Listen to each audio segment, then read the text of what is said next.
मराठ्यानो, अरे सर्वात प्रथम मी सर्वांचं म्हणजे सर्व मर्दांचं अभिनंदन करतो. कारण जगानं मराठ्यांचं युद्ध, मराठ्यांची आक्रमकता आणि मराठ्यांची वीरता, अरे हे सर्व जगानं बघितलंय. मात्र छत्रपती शिवरायांच्या नंतर 450 वर्षानंतर इतका अन्याय सहन करून सुद्धा आज सर्व मराठा शांतपणे मोर्चा करतोय. अरे हा मोर्चा ना कुठल्या जातीच्या विरोधात, ना कुठल्या धर्माच्या विरोधात, ना कोणत्या शासनाच्या विरोधात, अरे ना दंगल, ना तंटा, ना भांडण. अरे इतकंच काय, जिथं लाखोंच्या संख्येने सर्व मराठा एकत्र येतोय आणि आल्यानंतर तिथे सुद्धा शांतता आणि एकी आपल्याला पाहायला मिळते, संपूर्ण जगाला दिसते. मंडळी, याचं एकमेव कारण म्हणजे छत्रपती शिवाजी महाराज. अरे आज सर्व मराठे छत्रपतींचे विचार आचरणामध्ये आणून एकत्र येत आहेत. कारण आम्हा मराठ्यांना शिकवण आहे. आई जिजाऊ माँसाहेब, छत्रपती शिवाजी महाराज, धर्मवीर संभाजी राजे आणि फर्जत शहाजी राजे, जगद्गुरु तुकाराम महाराज. अरे अन्याय झाला तरी मराठा शांत बसला, या परस्पर विरोधी गोष्टी आहेत. कारण एक तर मराठा हा कुणाच्या वाट्याला जात नाही. आजपर्यंत कुणीही दाखवून द्यावं की मराठा समाजानं कुणाला त्रास दिलाय, कुणावरती अन्याय केलाय. अरे असं एकही उदाहरण सापडणार नाही. आणि एक सांगू का, ज्यानं असं काही केलं असेल, अरे ती मराठ्याची औलादच असू शकत नाही. स्वातंत्र्याच्या आधीपासून महाराष्ट्रामध्ये राहणारा तो मराठा, आपल्या छत्रपतींचा झेंडा अटके पार लावणारा मराठा, जातीपातीच्या भानगडीत न पडता छत्रपती शिवाजी राजांच्या नावानं जीव ओवाळून टाकणारा मराठा, वाघाच्या जबड्यात घालून हात मोजती दात ही जात आमुची, पहा चाळून पाने आमच्या इतिहासाची, असं सांगणारा मराठा. अरे मंडळी, मराठा ही फक्त जात नाही, समाज नाही, तर मराठा हे एक साम्राज्य आहे. आता मराठ्यांनो, तुम्हाला एकच कळकळीची विनंती आहे.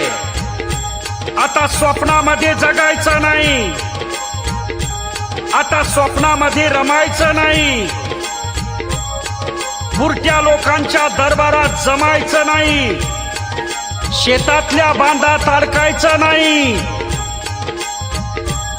आता जगाच्या सीमेचा विचार करायचा. अरे आता जातीसाठी नाही, तर शेतीसाठी आरक्षण पाहिजे. शेती करणाऱ्याला मोफत शिक्षण आणि शिष्यवृत्ती मिळालीच पाहिजे. अरे प्रत्येक शेतकऱ्यातल्या घरातला एक तरी पोरगा हा नोकरीमध्ये असला पाहिजे. खरं तर शेतकरी सुधारला तर जग सुधारेल. कारण सवलतीची गरज आहे ती कोरडवाहू शेतकऱ्याला, अल्पभूधारक शेतकऱ्याला. अरे जात कोणती पण असो, आरक्षण मिळालंच पाहिजे.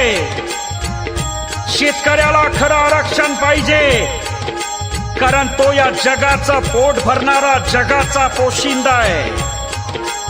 मित्रांनो, ज्या कोपर्डी गावामध्ये घटना घडली, ते कोपर्डी गाव आता काय म्हणत असेल? ते असंच म्हणत असेल ना की मी कोपर्डी बोलतोय, माझ्यावर झालेल्या अन्यायाचा बदला घ्यायला माझा एखादा मराठी भाऊ जेलमध्ये गेला, हे मला कधीच आवडणार नाही.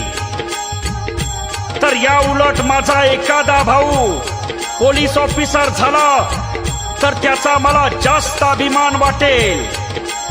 माझा प्रत्येक मराठी भाऊ कायद्याचा रक्षक झाला पाहिजे. आणि हे जेव्हा होईल अरे तेव्हाच माझ्या आत्म्याला शांती मिळेल. आता इतक्या लाखोंच्या संख्येने मोर्चा निघालाय ना, तर यामधूनही काही घडावे असे वाटत असेल ना, तर हे करायचं. माझ्या महाराष्ट्रातील कुठल्याही जातीचा, कुठल्याही धर्माचा जो कोणी शेतकरी असेल तो आत्महत्या करणार नाही याची सोय करायची. शेतकऱ्याला आरक्षण मिळवून द्यायचं. शेतीतून जन्मलेले अधिकारी घडवायचे. आता गप्प बसायचं नाही. जातीच्या नावानं बोंब मारणाऱ्या लोकांपेक्षा शेतीच्या नावानं एक होणारी माणसंच बघायची. अरे ज्या गाड्या आपण पाहतो टाटा, सफारी, स्कॉर्पिओ किंवा बुलेटच्या माग नंबर प्लेटवर धुळीत माखलेले महाराज आता शोधायचे. नंबर प्लेटच्या सोबत मालक पण घासून पुसून साफ करायचा आणि त्याला शोधायचा आणि एक नवीन मावळा त्याच्यामधून तयार करायचा. अरे ज्याच्या नंबर प्लेटवरच नाही तर त्याच्या हृदयामध्ये छत्रपती शिवाजी महाराज आहे. अरे तो जो जातीसाठी नाही तर देशाच्या मातीसाठी छत्रपती शिवाजी महाराजांना मानतो.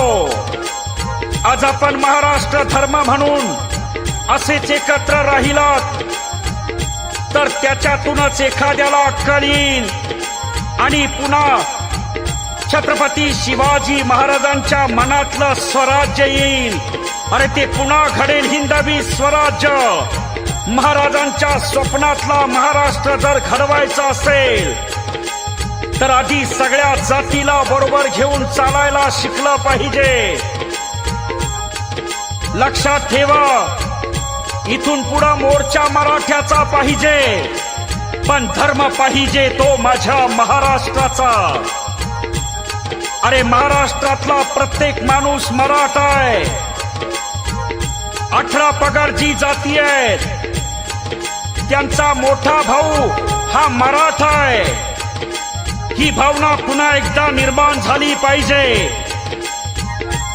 कारण माझ्या शिवरायाचं कौतुक कशासाठी आहे तर ते केवळ याच गोष्टीसाठी आहे.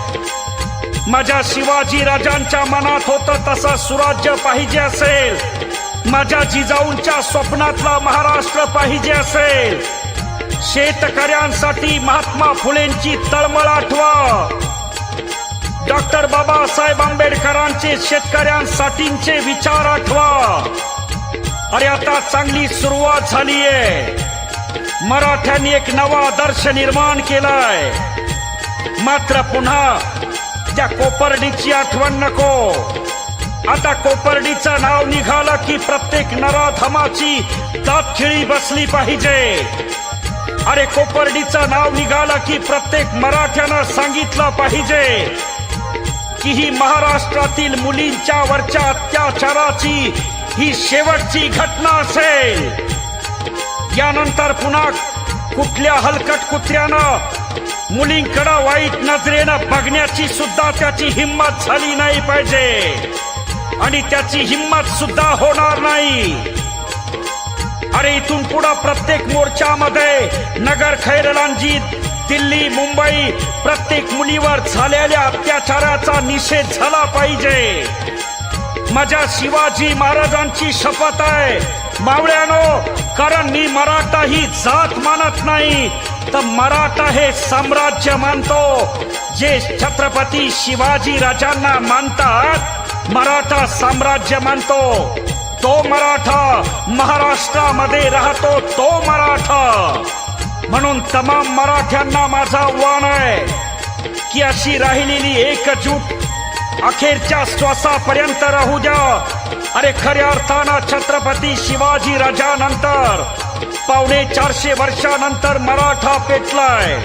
मग हे जे मराठ्यांचे मोर्चे, आंदोलन, मूक मोर्चे निघतात मग त्याच्यासाठी अनेक लोक या सोशल मीडियाच्या माध्यमातून आमचा या मराठा मोर्चाला पाठिंबा आहे, अरे असं व्हॉट्सअपच्या माध्यमातून या फेसबुकच्या माध्यमातून पाठिंबा देऊ नका. जर तुम्हाला पाठिंबा द्यायचाच असेल तर सरळ आपल्या गावातलं तहसीलचं कार्यालय गाठायचं आणि आपलं निवेदन जे पाठिंबा देण्याचं आहे ते त्या ठिकाणी रीतसर द्या.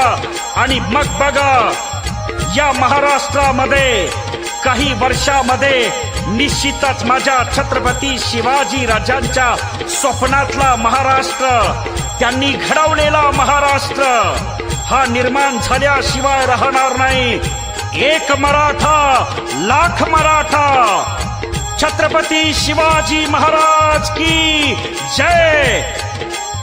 जय हिंद, जय महाराष्ट्र, जय भारत.